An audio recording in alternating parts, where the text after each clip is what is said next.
కట్నం ఎంత ఇచ్చినా కొంతమంది కిరాతక భర్తలు సంతృప్తి పట్టడం లేదు. ఇంకా డబ్బులు కావాలని భార్యలను వేధిస్తూనే ఉన్నారు. వారి వేధింపులకు హద్దు అదుపు లేకుండా పోతోంది. అంతేకాదు అడిగినంత అదనపు కట్నం తీసుకురాకుంటే అంతే సంగతులు. భార్య అని కూడా చూడకుండా వారిని కడతీర్చేందుకు కూడా ఏమాత్రం సంకోచించడం లేదు. ఇలాంటి ఘటనలే ఇప్పుడు తెలుగు రాష్ట్రాల్లో కలకలం రేపుతున్నాయి.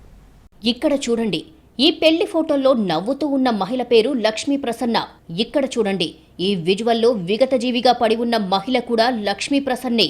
ఏంటి, ఆనవాళ్లు పోల్చలేకపోతున్నారా? ఎస్, ఇది ఆమె కట్టుకున్న భర్త చేసిన నిర్వాకం. ఖమ్మం జిల్లా కల్లూరు మండలం విశ్వనాథపురానికి చెందిన లక్ష్మీ ప్రసన్నను కల్లూరు మండలం ఖాన్పేటకు చెందిన నరేష్ కిచ్చి 10 ఏళ్ల క్రితం వివాహం చేశారు. పెళ్లి సందర్భంగా 10 లక్షల నగదుతో పాటు 2 ఎకరాల మామిడి తోటను కట్నంగా ఇచ్చారు. వైభవంగా పెళ్లి చేశారు. అయినా నరేష్ కు కట్నం దాహం తీరలేదు.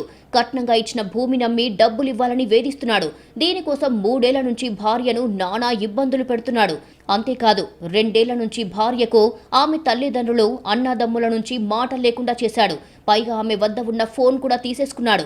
2 ఏళ్ల నుంచి లక్ష్మీ ప్రసన్న నుంచి తల్లిదండ్రులకు ఎలాంటి కాంటాక్ట్ లేదు. కానీ సడన్ గా ఫోన్ చేసిన నరేష్ లక్ష్మీ ప్రసన్న మెట్ల మీద నుంచి జారి పడిందని ఆసుపత్రిలో చేర్పించామని చెప్పాడు. దీంతో తల్లిదండ్రులు ఆసుపత్రికి వెళ్లి చూసి షాక్ అయ్యారు. ఆమె శరీరం పీలగా తయారయ్యింది. చాలా నీరసంగా ఉంది. ఎన్నో ఏళ్ల నుంచి తిండి సరిగ్గా తినలేదని అర్థమయ్యింది. అయితే ఏంటి, ఆమె శరీరం ఇలా ఉందని నరేష్ ను ప్రశ్నించారు. లక్ష్మీ ప్రసన్నకు థైరాయిడ్ ఉందని చెప్పుకొచ్చాడు. మొత్తంగా ఎముకల గూడుగా తయారైన లక్ష్మీ ప్రసన్నను చూసి తల్లిదండ్రులు కంటనీరు పెట్టుకున్నారు. మరోవైపు ఆసుపత్రిలోనే చికిత్స పొందుతూ లక్ష్మీ ప్రసన్న మృతి చెందింది. అయితే తమ కూతురికి తిండి పెట్టకుండా అత్తింటి వారు చంపేశారని ఆమె తల్లిదండ్రులు ఆరోపిస్తున్నారు. పెళ్ళైన దగ్గర నుంచి కూడా అన్ని విధాల మమ్మల్ని బాగా టార్చర్ పెడుతుండేవాడు సార్. ఎప్పటికప్పుడు కట్నం అని, లేకపోతే అదనపు కట్నం అని, మరి అవి కావాలని ఈ కావాలని, పొలాలు మా పేరు మీద పెట్టమని, పొలం అమ్ముతున్నాని, ఇట్లా రకరకాల టార్చర్లు పెట్టండి సార్. ఒక్క సంవత్సరం కూడా పెళ్ళి అయిన సంవత్సరం కూడా మొదల పెళ్లి రోజు జరుపుకుందామన్న మా అమ్మాయిని పంపించలే సార్. ఆడపాప అమ్మాయి పుట్టిందని 3 సంవత్సరాలు అసలు టార్చర్ చేసుకోవాలి సార్. మా ఇంటి దగ్గరే ఉంది, 3 సంవత్సరాలు మా ఇంటి దగ్గరే ఉంది సార్. అట్లాగా కూడా 3 సంవత్సరాలు మేమే భరాంచిన మా ఇంటి దగ్గరే ఉంచుకున్నాం సార్. 4 నెలల నుంచి 5 నెలల నుంచి ఫుడ్ పెట్టకపోతే, నీళ్ళు ఇవ్వకపోతే అలా ఉంటుందండి. పాప ఎలా అయిపోయింది అసలు. సూదులతో కూర్చున్నట్టుండండి. కాళ్ళు కాల్చారు. తిండి లేదు అసలు. ఆయన వాళ్ళ కోసం ఎంత అంపర్లాడిందండి.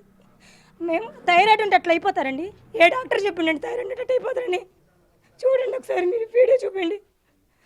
అసలు ఆ దుస్థితి ఆడపిల్లకి రాకూడదు. మా ఫ్యామిలీలో అంత మంచి ఫ్యామిలీలో అయినా కానీ ఆ పిల్లలు రక్షించుకోలేకపోయినామండి మేము. కనీసం ఇప్పుడన్నా న్యాయం జరగాలి మా పిల్లకి. అదే మా బాధ. అసలు మేమంటే నచ్చదండి. ఒకసారి మేము ఇక్కడ గొడవ పడుతుంటే నేను గట్టిగా మాట్లాడినండి, నన్ను రానీడు అసలు. నన్ను కానీ మా ఆయన కానీ అసలు రానీరు. సర్లే, వాళ్ళు మంచిగుంటే చాలు, వాళ్ళు బాగుంటారు, వాళ్ళు బాగుండాలని చెప్పి మేము వెళ్ళట్లేదండి. అలాంటి అసలు అది చూస్తే అసలు ఎవరికైనా కడుపు రగిలిపోతుంది. 10 ఏళ్ల క్రితం పెళ్లి చేసి పంపించినవండి. మంచి కుటుంబం అని చేసాం. తీరొచ్చరికి మా చెల్లి ఇలా చేశారండి. మా అమ్మాయి చదువులు కూడా ఫస్ట్ ర్యాంకులో ఉండేది. ఏమేమి పెన్షన్ చదివిన పిల్ల అండి. దాన్ని ఆ రకంగా చేశారు. తిండి పెట్టలేదు. అసలు మేము పోతే మమ్మల్ని రానిచ్చేవాళ్ళు కాదు. గేట్లు వేసేది. ఆఖరికి మొన్న మా తాతయ్య గారు చనిపోయారండి. చనిపోతే చెబితే వచ్చారు, ఎంపడా తీసుకుని పోయారు. మళ్ళీ కార్డు ఇద్దామని పోతే మేము తీసుకోము అసలు అని మా రాణిని కూడా రాలేదు. మా వాళ్ళని నానా రకంగా లింకించారండి. ఆ పిల్లని ఎన్నికలు కూడా చేశారు. మరోవైపు వరంగల్లోనూ అదనపు కట్నం కోసం భార్యను అత్యంత దారుణంగా చంపేశాడు ఓ భర్త. పెళ్లి జరిగిన 4 నెలల్లోనే భార్యను కడతెచ్చాడు. ఇక్కడ చూడండి, ఈ ఫోటోలో ఉన్న వ్యక్తి పేరు గణేష్. ఆటో డ్రైవర్గా పనిచేస్తున్నాడు. ఇతనికి మహబూబాబాద్ జిల్లా వీరారం బాల్యం తండాకు చెందిన గౌతమినిచ్చి పెళ్లి చేశారు పెద్దలు.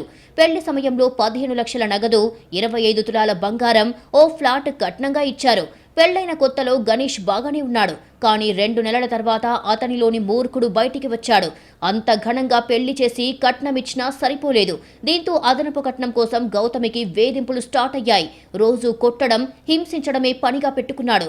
ఇది కాస్త మరీ పీక్ స్టేజ్కి చేరింది. అదనపు కట్నం కోసం గొడవ పెట్టుకున్న గణేష్ గౌతమిపై దాడి చేశాడు. ముఖంపై దిండు పెట్టి ఊపిరాడకుండా చేసి చంపేశాడు. గౌతమి చనిపోయిందని ఆమె తల్లిదండ్రులకు కాల్ చేసి చెప్పాడు. వారు వచ్చి చూసి లబోదిబోమని కన్నీరు పెట్టారు. అదనపు కట్నం కోసమే చంపేసినట్లు గౌతమి తండ్రి అశోక్ పోలీసులకు ఫిర్యాదు చేశారు. మొత్తంగా అమ్మాయిలకు కట్న కానుకలు ఘనంగా ఇచ్చి వైభవంగా పెళ్లి చేసిన అల్లుళ్ల గొంతెమ్మ కోరికలు, అదనపు కట్నం ఆశలకు అమ్మాయిలు సమిధలుగా మారిపోతున్నారు. కట్న కానుకలు చూసి పెళ్లి చేసుకునేవాడు కాకుండా అమ్మాయిలను నిజంగా కంటికి రెప్పలా కాపాడుకునే వారికిచ్చి పెళ్లి చేయాలని నిపుణులు సూచిస్తున్నారు.